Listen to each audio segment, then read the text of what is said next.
Hello everyone, welcome to our channel. इस video में हम लोग न्यूक्लियर केमिस्ट्री के क्वेश्चन डिस्कस करेंगे। इससे पहले एक वीडियो अपलोड हुआ था जिसमें कि न्यूक्लियर केमिस्ट्री के कंसेप्ट के बारे में बताए थे कि अल्फ़ा इमिशन में कैसे number of proton, number of atom मतलब चेंज होते हैं, एटॉमिक मास कैसे चेंज होता है, एटॉमिक नंबर कैसे चेंज होता है, बीटा इमिशन में क्या होता है, गामा इमिशन में क्या होता है, पोजिस्ट्रॉन इमिशन किसको कहते हैं और पोजिस्ट्रॉन क्या है, ये सब पहले एक वीडियो अपलोड हुआ है न्यूक्लियर केमिस्ट्री के नाम से। उसमें ये सारे कंसेप्ट बता दिए गए हैं। पहले उस वीडियो को आप देख लीजिए या फिर आपको वो कंसेप्ट आता हो तब ये क्वेश्चन करिए। वो वीडियो बहुत लंबी हो जाती है इसलिए क्वेश्चंस अलग से कराए गए हैं। इस क्वेश्चन में बोला गया है positron emitted from sodium, the ratio of the atomic mass and the atomic number of the resulting nuclide is. ये हमारा जो एटम है ये पोजिस्ट्रॉन इमिशन किया गया है और पोजिस्ट्रॉन इमिशन उस वीडियो में भी बताया गया था। पोजिस्ट्रॉन इमिशन में हम लोग का जो एटॉमिक नंबर होता है, atomic number is reduced by one और पोजिस्ट्रॉन इमिशन को ही हम लोग बीटा प्लस डीके कहते हैं। बीटा प्लस डीके को ही हम लोग पोजिस्ट्रॉन इमिशन कहते हैं क्योंकि बीटा प्लस डीके में पोजिस्ट्रॉन निकलता है, रिलीज होता है, और अगर कोई पोजिस्ट्रॉन रिलीज हो रहा है तो एटॉमिक नंबर रिड्यूस होता है। तो अगर 23 सोडियम और 11 है, इसमें अगर हम लोग का एटॉमिक नंबर 1 से रिड्यूस होगा, atomic number is reduce by 1, तो एटॉमिक नंबर 11 है तो अब नया जो एटॉमिक नंबर आएगा वो 10 आएगा। 11 माइनस 1 इज इक्वल टू 10। तो ये हमारा मिला। और क्वेश्चन में पूछा गया है एटॉमिक मास का और एटॉमिक नंबर का रेशियो। तो एटॉमिक मास जो है 23 है और एटॉमिक नंबर 10 है, तो 23/10 हमारा आंसर हो गया। सी इज़ द राइट आंसर। इस क्वेश्चन में बस यही था कि पोजिस्ट्रॉन इमिशन में क्या होता है। आप अगर पहले वाला वीडियो देखे रहेंगे तो आप ये क्वेश्चन बिना मेरे सॉल्व किए ही आप इस क्वेश्चन को कर लेंगे, क्योंकि पोजिस्ट्रॉन इमिशन उसी को कहते हैं जिसमें एटॉमिक नंबर रिड्यूस होता है बाय 1 और पोजिस्ट्रॉन इमिशन को ही हम लोग बीटा प्लस डीके कहते हैं। नेक्स्ट क्वेश्चन देखते हैं। ये वाला क्वेश्चन भी पिछले वीडियो से ही रिलेट करता है। इसमें इन द न्यूक्लियर ट्रांसफॉर्मेशन अगर 9 एटॉमिक मास का बेरिलियम कन्वर्ट होकर 8 एटॉमिक मास का बेरिलियम का फॉर्मेशन हो रहा है, तो इसमें क्या हो रहा है, मतलब एटॉमिक नंबर जो है वो तो सेम है लेकिन एटॉमिक मास रिड्यूस हो जा रहा है 1 से। एटॉमिक मास रिड्यूस हो जा रहा है 1 से, मतलब कि कुछ हुआ है। अब सोचना होगा कि क्या होगा। इसमें पहले में ऑप्शन दिया कि गामा इमिशन, फिर न्यूट्रॉन, दूसरे में proton emission, then deuterium emission, इस तरह दिया है। तो एक एक करके देख भी सकते हैं। पहले में गामा इमिशन में कोई भी चेंजेस नहीं होता है, कोई भी चेंजेस नहीं होता है, सब कुछ एकदम सेम रहता है। ये जेईई एडवांस का एक्चुअली में क्वेश्चन है तो इसका मल्टीपल ऑप्शन सही हो सकता है। तो पहला देखते हैं, गामा इमिशन है फिर न्यूट्रॉन इमिशन है। तो अगर 9 बेरिलियम एटॉमिक मास 4 में से अगर हम लोग गामा रिलीज करें तो गामा में बस होता है कि एक्साइटेड स्टेट से वो ग्राउंड स्टेट में आ जाता है, कोई भी उसके एटॉमिक नंबर या कोई भी उसके एटॉमिक मास में कोई चेंज नहीं होता है। तो 9 बेरिलियम में अगर गामा इमिशन हुआ है तो अगर मान लीजिए एक्साइटेड स्टेट में तो ग्राउंड स्टेट में आ जाएगा, तो इसके एटॉमिक और एटॉमिक नंबर में कोई चेंज नहीं होगा, ये ऐसे ही एज इट इज़ रहेगा। उसके बाद न्यूट्रॉन इमिशन हुआ है 9 बेरिलियम 4, और हम जानते हैं कि न्यूट्रॉन इमिशन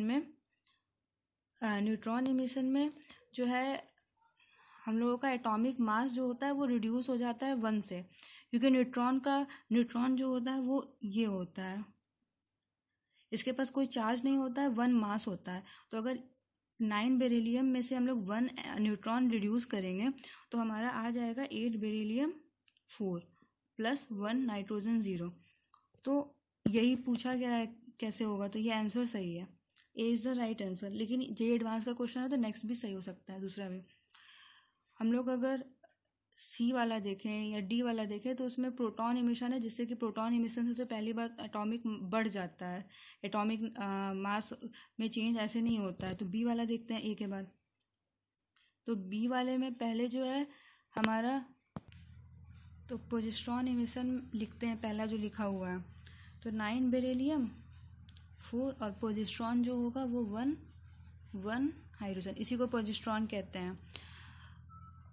तो ये क्या देगा, ये देगा 10H और यहाँ बेरिलियम होगा 10H5, ये दे दिया। और हमें चाहिए क्या, हमें चाहिए 8 BH। तो इसमें से अगर हम जैसे भी करके दो एटॉमिक मास में से रिड्यूस कर दें और 1 एटॉमिक नंबर में से रिड्यूस कर दें तो हम लोगों को मिल जाएगा जो हमें चाहिए। और जो बी वाला ऑप्शन है उसमें पोजिस्ट्रॉन के साथ साथ ड्यूटेरियम है। तो ड्यूटेरियम अगर रिलीज होता है इस फॉर्मेट में अगर यहाँ हम लोग प्रोजेस्ट्रॉन लिख दिए जैसे इधर लिखे हैं, और यहाँ इस पोजीशन में ड्यूटेरियम लिख देंगे दूसरे वाले में लाइन में 10 बेरिलियम 5 अगर 8 बेरिलियम 4 + 2 हाइड्रोजन 1, ये ड्यूटेरियम है, ड्यूटेरियम, ये पोजिस्ट्रॉन है।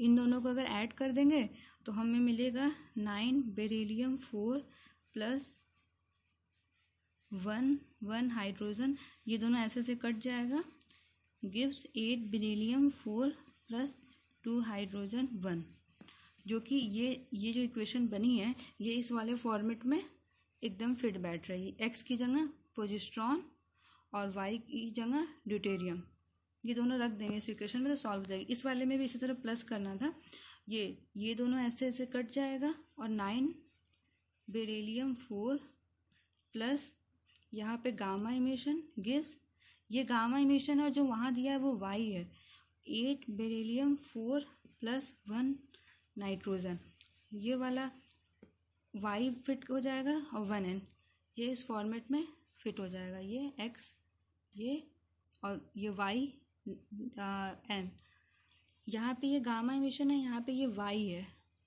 तो इसका a और b दोनों ही आंसर सही है। इस क्वेश्चन का आप स्क्रीनशॉट ले सकते हैं। नेक्स्ट क्वेश्चन देखते हैं। नेक्स्ट क्वेश्चन भी न्यूक्लियर केमिस्ट्री का ही है। इसमें बोला गया है कि 27 एल्युमिनियम एटॉमिक मास जो 27 होता है एल्युमिनियम का वो स्टेबल आइसोटोप होता है, तो 29 एल्युमिनियम जो होगा वो कैसे डिसइंटीग्रेट करेगा कि वो 27 में पहुंच जाए, क्योंकि स्टेबिलिटी गेन हर एक कंपाउंड को करना होता है, चाहे वो ऑर्गेनिक हो चाहे वो इनऑर्गेनिक हो या फिर कोई ह्यूमन बीइंग ही हो, सबको स्टेबिलिटी गेन करनी होती है।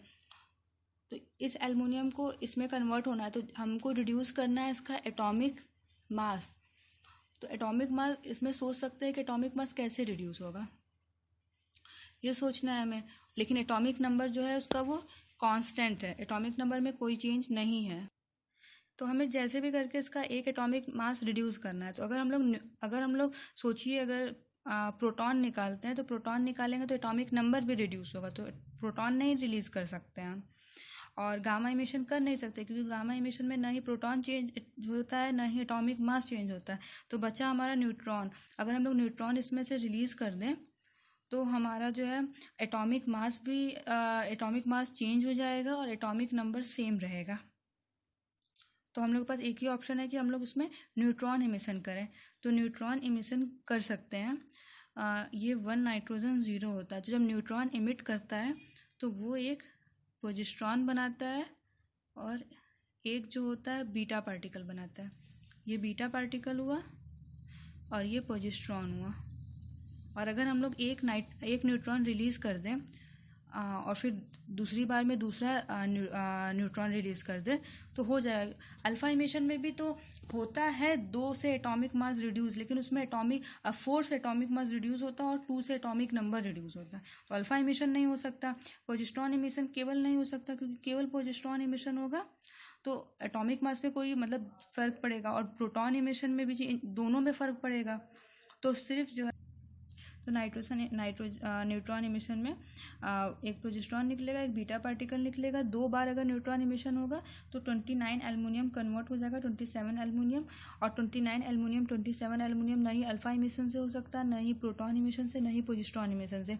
केवल 2 बार अगर न्यूट्रॉन इमिशन होगा तो ही कन्वर्ट होगा 29 एल्युमिनियम 27 एल्युमिनियम में without changing its atomic number.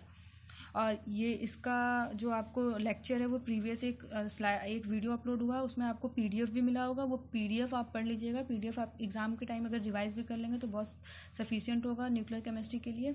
2 ही 3 पेज का PDF है, और उस वीडियो को देख के ही आप ये वीडियो देखिए तो आपको ज़्यादा अच्छे से समझ में आएगा। और thanks for watching this video. If you like this video please subscribe my channel and share this video among your friends. Thanks for watching this video once again.